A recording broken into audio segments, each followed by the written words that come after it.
We are nearly at £100 billion worth of student loan debt.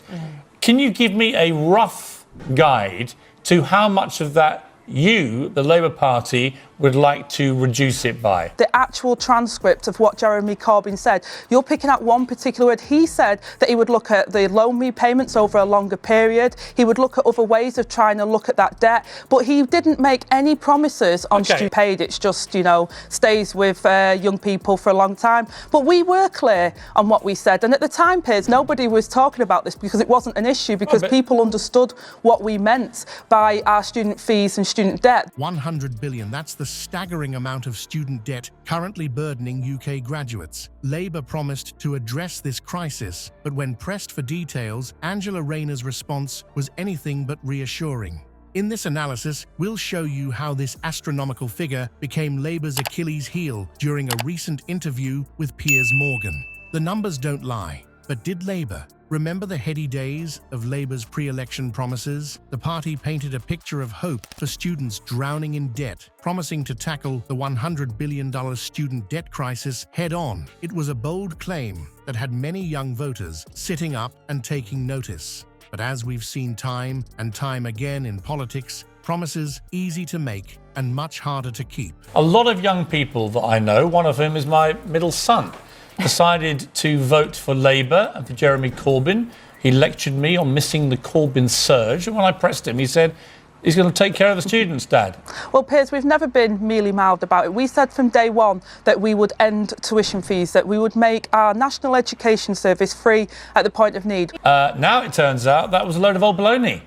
You're not going to get rid of any of the debts, are you? Or you're going to try and deal with it in a mealy-mouthed way, which suggests you haven't really thought this through. Labour's manifesto proudly declared their commitment to abolishing tuition fees. It was a headline-grabbing policy that seemed to offer a lifeline to students struggling under the weight of ever-increasing education costs. The party's leaders, including Jeremy Corbyn, went even further, suggesting they would deal with existing student debt. It was music to the ears of thousands of graduates facing years of repayments. But here's where things get interesting. While Labour was busy making grand pronouncements, they were surprisingly light on the details. How exactly did they plan to address this monumental sum? The $100 billion question remained largely unanswered, leaving room for interpretation and, as we'll see, misunderstanding. Polling data suggests that many voters took Labour at their word. The promise of debt relief was a powerful motivator, especially for young people facing decades of financial burden. It's not hard to see why. When you're staring down the barrel of tens of thousands of pounds in debt, any glimmer of hope is going to catch your attention. But as the old saying goes, if something sounds too good to be true, it probably is. And that's where Angela Rayner enters the picture. When pressed on the details of Labour's plans, Rayner found herself in a tight spot. Piers has acknowledged that you've said that you would abolish tuition fees, but the point is not about tuition fees from now on in. It's about the debt that students have already accrued. Susanna, you know that there wasn't a promise on that, and I've been clear. I understand student debt versus student fees, and many students do. I think it's disingenuous to say that students didn't understand that. They do understand that. Students thought you would clear their debt because Jeremy Corbyn told a student, largely student publication, the NME, before the election, I will deal with it. Her clarification that the party did not commit to removing all of the debt came as a shock to many who had pinned their hopes on Labour's promises. This disconnect between Labour's bold rhetoric and the reality of their policy proposals raises some serious questions. Were voters misled by the party's campaign promises, or did they simply hear what they wanted to hear, reading more into Labour's statements than was actually there? Experts have criticised Labour's approach, pointing out that while abolishing tuition fees might sound good on paper, it does little to address the immediate crisis of existing debt. It's a classic case of treating the symptom rather than the cause, leaving graduates no better off in the short term. As the gap between promise and policy began to emerge, so too did the cracks in Labour's carefully crafted image as the champions of students and graduates. It's a stark reminder of the importance of scrutinizing political promises, no matter how appealing they might seem at first glance. As the dust settled from Labour's grand promises, the stage was set for a showdown that would strip away the party's carefully crafted facade. Enter Piers Morgan, the interviewer known for his relentless pursuit of truth, and Angela Rayner, Labour's deputy leader, stepping into the lion's den with a confidence that would soon be put to the test. From the moment Rayner took her seat, it was clear that Morgan had no intention of playing softball. His opening salvo cut straight to the heart of Labour's student debt rhetoric, demanding specifics where only generalities had been offered before. What's Labour's actual plan to reduce this? Morgan pressed, his tone a mixture of curiosity and skepticism.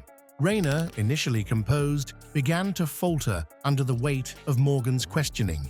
Her attempts to distinguish between tuition fees and existing debt fell flat, exposing the hollowness of Labour's previous bold statements. It was a masterclass in political evasion, but one that came at a steep cost to the party's credibility. As Morgan continued to push for concrete details, Rayner's responses became increasingly vague.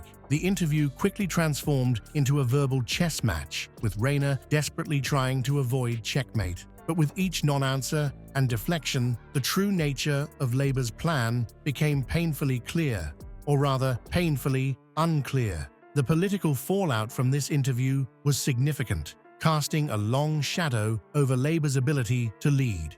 Experts were quick to point out that effective communication is crucial for public trust, and Rayner's performance had done little to inspire confidence. The gap between Labour's lofty rhetoric and their actual policy proposals was now laid bare for all to see.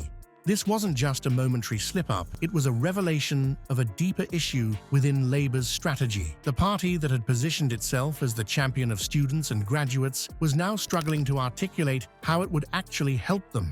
It was as if the emperor's new clothes had suddenly become transparent, revealing the lack of substance beneath. Morgan's relentless questioning exposed more than just policy differences. It highlighted a fundamental weakness in Labour's approach to some of the most pressing issues facing voters. The interview became a cautionary tale about the dangers of overpromising and underdelivering in politics. As the dust settles on this revealing interview, we're left with a stark reality. The student debt crisis remains a looming spectre, while political promises evaporate like morning mist. It's a sobering reminder that voters must demand more than catchy slogans and vague commitments from their leaders. The next time a politician makes grand claims about solving complex issues, we'd do well to remember the tale of the emperor's new clothes and look for the substance behind the style. Experts are calling for concrete solutions and accountability, not just lip service. As one commentator put it, we need transparency and actionable policies, not just promises. It's a sentiment that resonates with many who've grown weary of political theatrics. The lack of a clear plan from Labour regarding student debt, as exposed by Piers Morgan, isn't just a slip-up, it's a symptom of a deeper problem in our political discourse. So, what's the takeaway for voters? Perhaps it's time we all channel our inner Piers Morgan and start asking the tough questions. After all, if our leaders can't provide clear answers on pressing issues like student debt, what else might they be glossing over? The emperor may not be naked, but his new clothes are looking decidedly threadbare.